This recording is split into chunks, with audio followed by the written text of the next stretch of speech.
आपका हमारे चैनल धार्मिक ज्ञान में स्वागत है। हमारे नए वीडियो देखने के लिए सब्सक्राइब बटन और बेल आइकॉन पर क्लिक करें। नमस्कार। आज मैं आपको बताऊंगी आला का विवाह किसके साथ और कैसे हुआ। आला का विवाह नेपाल के राजा राघव वंश की सुंदर राजकुमारी मछला के साथ हुआ था। राजा के 2 पुत्र थे जिनका नाम जोगा और भोगा था। बताया जाता है कि राजा के पास देवताओं का दिया हुआ अमर ढोल था, जिसके बजाने से युद्ध में मरे हुए सैनिक पुनः जीवित हो जाते थे। यह भी बताया जाता है कि राजा देवी का परम भक्त था।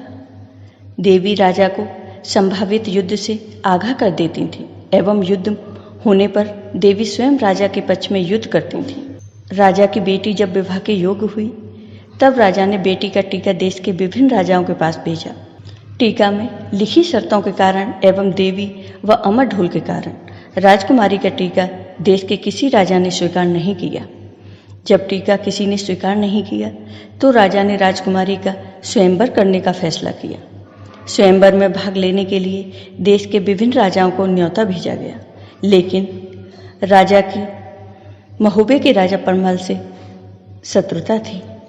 इसलिए राजा के आदेश अनुसार महोबे के राजाओं को न तो टीका भेजा गया और न स्वयंवर में बुलाया गया। स्वयंवर का समाचार पाकर देश के बड़े बड़े प्रतापी राजा नैनागढ़ में पहुंच गए, लेकिन स्वयंवर की शर्तों के कारण किसी भी राजा की शर्त पूरी करने की हिम्मत नहीं हुई। इस प्रकार कई दिन बीत जाने के बाद मछला की सहेली ने मछला से आला के रूप एवं वीरता का बखान किया और कहा कि इस समय आला के समान सुंदर एवं वीर पुरुष दुनिया में कोई नहीं है। तुम्हारे लिए आला से योग्य वर और कोई हो ही नहीं सकता। आपके पिता ने बैरबस महोबे वालों को स्वयंवर में नहीं बुलाया है। तब मछला ने मन ही मन आला को अपना पति स्वीकार कर लिया और सखी से पूछा कि आला किस प्रकार नैनागढ़ आ सकते हैं। सखी ने याद दिलाया कि जिस प्रकार रुक्मिणी ने भगवान कृष्ण को पत्र भेजकर कुंदनपुर बुलाया था, उसी प्रकार तुम आल्हा को पत्र लिखकर नैनागढ़ बुलाओ, वो अवश्य ही आ जाएंगे। ये बात सुनकर मछला ने पत्र लिखकर महोबे भेज दिया। पत्र पाकर महोबे के योद्धा नैनागढ़ पहुंच गए और युद्ध का ढोल बजा दिया। राजा के पुत्रों और महोबे के योद्धाओं में भयानक युद्ध हुआ। अमर ढोल नष्ट कर दिया गया।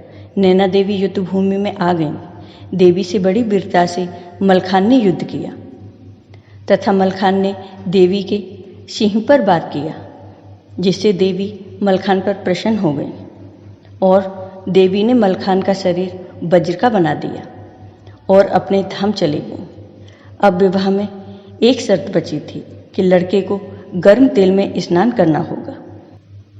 इस शर्त को पूरी करने का सामर्थ्य आला में नहीं था। आला का एक भाई धांधु था। उसे माँ शारदा का वरदान था कि वह गर्म तेल में नहीं जलेगा। अतः धांधु से कहा गया कि तुम इस शर्त को पूरी कर शादी कर लो।